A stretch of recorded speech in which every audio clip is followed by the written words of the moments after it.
श्री शिवाय नमस्तुभ्यम। जय श्री कृष्ण। दोस्तों, आप सभी का दिन शुभ और मंगलमय हो। भोलेनाथ अपनी कृपा सदैव आप सबके ऊपर बनाए रखें। आज हम सब श्रावण मास के 17वें अध्याय का श्रवण करेंगे। अगर आप सब पहले की कथाएं नहीं सुने हैं तो उसे जरूर सुन लीजिए। आप सभी भक्तों का आज की कथा में हार्दिक स्वागत है। भगवान भोलेनाथ का ध्यान करते हुए आप सब 17वें अध्याय को सुनिए। ईश्वर बोले, हे देवेश, अब मैं शुभ पवित्रारोपण का वर्णन करूंगा। सप्तमी तिथि को अधिवासन करके अष्टमी तिथि को पवित्रकों को अर्पण करना चाहिए। जो पवित्रक बनवाता है उसके पुण्य फल को सुनिए। सभी प्रकार के यज्ञ, व्रत तथा दान करने और सभी तीर्थों में स्नान करने का फल मनुष्य को केवल पवित्र धारण करने से प्राप्त हो जाता है, क्योंकि भगवती शिवा सर्वव्यापिनी है। इस व्रत से मनुष्य धनहीन नहीं होता, उसे दुख, पीड़ा तथा व्याधियां नहीं होती, उसे शत्रुओं से होने वाला भय भी नहीं होता और वह कभी भी ग्रहों से पीड़ित नहीं रहता। इससे छोटे बड़े सभी कार्य सिद्ध हो जाते हैं। हे वत्स, मनुष्यों तथा राजाओं के विशेष करके स्त्रियों के पुण्य की वृद्धि के लिए इससे श्रेष्ठ कोई अन्य व्रत नहीं है। हे तात, सौभाग्य प्रदान करने वाले इस व्रत को मैंने आपके प्रति स्नेह के कारण बताया है। हे ब्रह्मपुत्र, श्रावण मास के शुक्ल पक्ष की सप्तमी तिथि को अधिवासन करके देवी के प्रति उत्तम भक्ति से संपन्न वह मनुष्य सभी सामग्रियों से युक्त होकर सभी पूजा द्रव्यों, गंध, पुष्प, फल आदि अनेक प्रकार की नैवेद्य तथा वस्त्राभरण आदि संपादित करके इनकी शुद्धि करें। इसके बाद पंचगव्य का प्राशन कराएं, चरु से दिग्बलि प्रदान करें तथा अधिवासन करें। उसके बाद सदृश वस्त्रों तथा पत्रों से इस पवित्रक को आच्छादित करें। पुनः देवी के उस मूल मंत्र से उसे 100 बार अभिमंत्रित करके सर्व शोभा समन्वित उस पवित्रक को देवी के समक्ष स्थापित करें। इसके बाद देवी का मंडप बनाकर रात्रि में जागरण करें और नट, नर्तक तथा वारांगनाओं के अनेक विध कुशल समूहों और गाने बजाने तथा नाचने की कला में प्रवीण लोगों को देवी के समक्ष स्थापित करें। उसके बाद प्रातः काल विधिवत स्नान करके पुनः बलि प्रदान करें। इसके बाद विधिवत देवी की पूजा करके स्त्रियों तथा द्विजों को भोजन कराएं। पहले देवी को पवित्रक अर्पण करें और अंत में दक्षिणा प्रदान करें। हे वत्स, अपनी सामर्थ्य के अनुसार कार्य सिद्धि करने वाले उस नियम को धारण करें। राजा को प्रयत्न पूर्वक स्त्री के प्रति आसक्ति, जुआ, आखेट तथा मांस आदि का परित्याग कर देना चाहिए। ब्राह्मणों तथा आचार्यों को स्वाध्याय का और वैश्यों को खेती का कार्य तथा व्यवसाय नहीं करना चाहिए। 7, 5, 3, 1 अथवा आधा दिन ही त्याग पूर्वक रहना चाहिए और देवी के कार्यों में निरंतर अपने मन में आसक्ति बनाए रखनी चाहिए। हे मुनि सत्तम, जो बुद्धिमान व्यक्ति विधान पूर्वक पवित्रारोपण नहीं करता है उसकी वर्ष भर की पूजा व्यर्थ हो जाती है।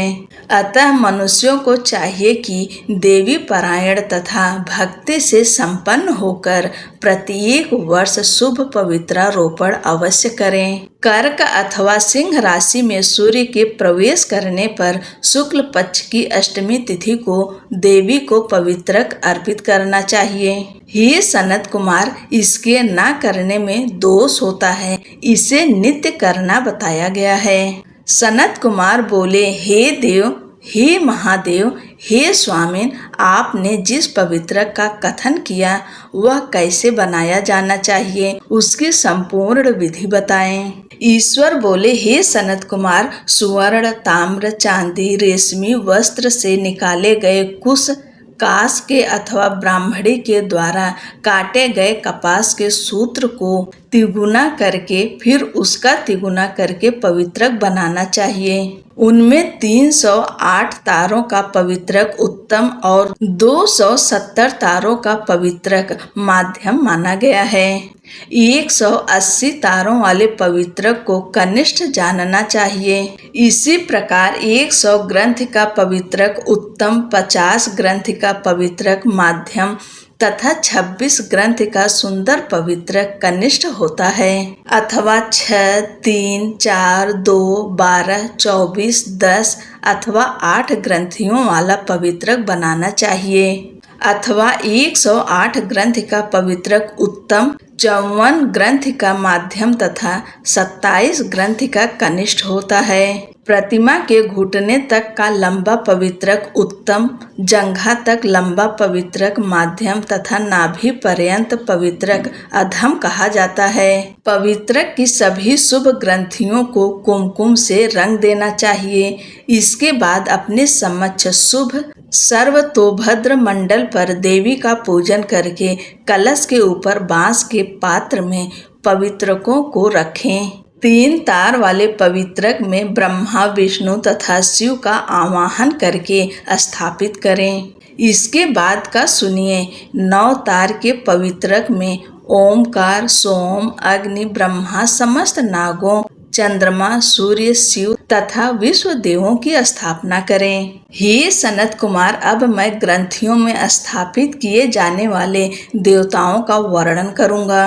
क्रिया, पौरुषी, वीरा, विजया, अपराजिता, मनोन्मनी, जाया, भद्रा, मुक्ति और ईशा ये देवियां हैं। इनके नामों के पूर्व में प्रणव तथा अंत में नमः लगाकर ग्रंथ संख्या के अनुसार क्रमशः आवाहन करके चंदन आदि से इनकी पूजा करनी चाहिए।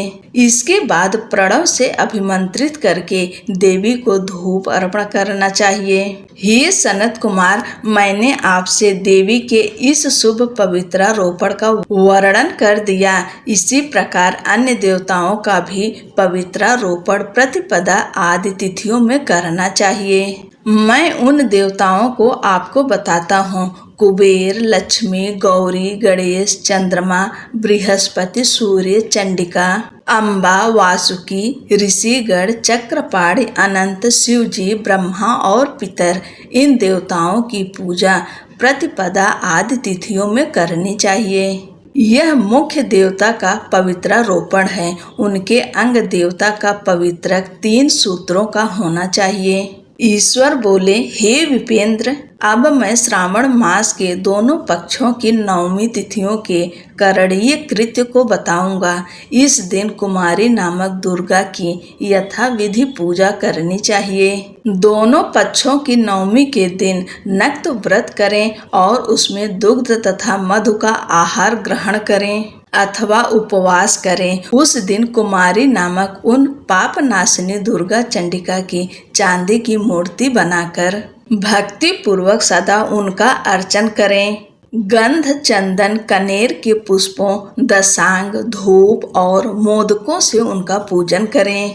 उसके बाद कुमारी कन्या, स्त्रियों तथा विप्रों को श्रद्धा पूर्वक भोजन कराएं। फिर मौन धारण करके स्वयं बिल्व पत्र का आहार ग्रहण करें। इस प्रकार जो मनुष्य अत्यंत श्रद्धा के साथ दुर्गा जी की पूजा करता है, वह उस परम स्थान को जाता है जहाँ देव बृहस्पति विद्यमान हैं। हे विधि नंदन, यह मैंने आपसे 9वीं तिथि का कृत्य कह दिया। यह मनुष्यों के सभी पापों का नाश करने वाला, सभी संपदाएं प्रदान करने वाला, पुत्र पौत्र आदि उत्पन्न करने वाला और अंत में उन्हें उत्तम गति प्रदान करने वाला है। इस प्रकार श्री स्कंद पुराण के अंतर्गत ईश्वर सनत कुमार संवाद में श्रावण मास महात्म्य में अष्टमी तिथि को देवी पवित्रारोपण नामक 17वां अध्याय पूर्ण हुआ।